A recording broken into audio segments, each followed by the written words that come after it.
In the cracked heart of Nsukka, Nsaya was traded like grain for sacks of cassava.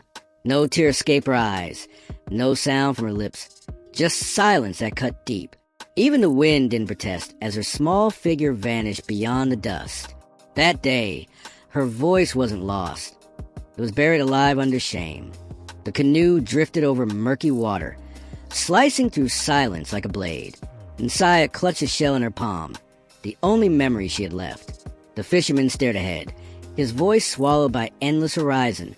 Inside her, each splash of water echoed like thunder from the past. The river shack stood tilted, half in water, half in shadowed silence. Baba Ose spoke little.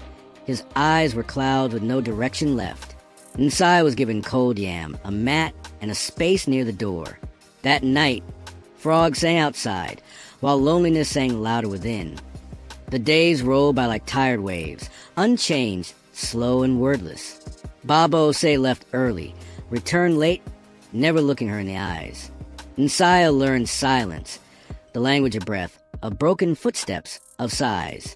And she saw this man wasn't cruel. He was shattered and still. She found peace in lines drawn in sand and whispers to her shell. Her life became routine, and routine turned into silent prayers. Sometimes she dared to dream, but dreams are dangerous in cages. She never cried, just waited for something to finally shift. One purple evening, Baba Ose collapsed, bleeding near the river's edge. Nsaya didn't pause. She dragged him to the canoe with shaking arms. Her silence cracked as she screamed for help across the banks.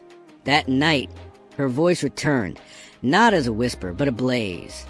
At the clinic, no one cared until they saw the faded tattoo, a symbol of old power, long buried in wealth and history.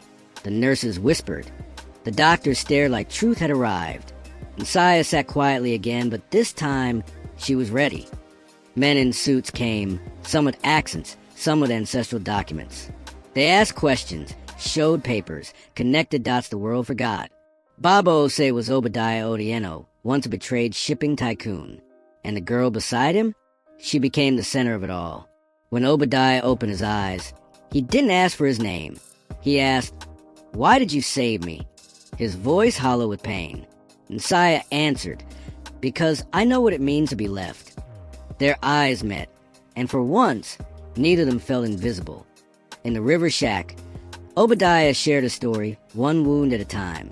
Nsaya listened, never judging, her silence now a soft refuge. He saw her strength. She saw his buried warmth beneath grief. Together, they breathed life into a new kind of beginning. Obadiah rebuilt, not with anger, but with purpose and quiet fire. He named Nsaya his daughter, not by blood, but by soul. She attended meetings, sharp in thought, and even sharper in silence. The world noticed, but she spoke only when words were needed. A year later, in court, her name was written beside his. Nsaya walked out tall, the paper firm in her grasp. The girl once traded was now heir to a legacy, but her true power, it lived in how she stood. Nsaya launched a home for girls who were once like her. She called it the watershed, where pain turns into rebirth. Girls arrive broken, but left believing in their voices again. "We are not victims," Nsaya said. "We are what rose." Her room held trophies, letters, and the old shell she loved. She never hid her scars.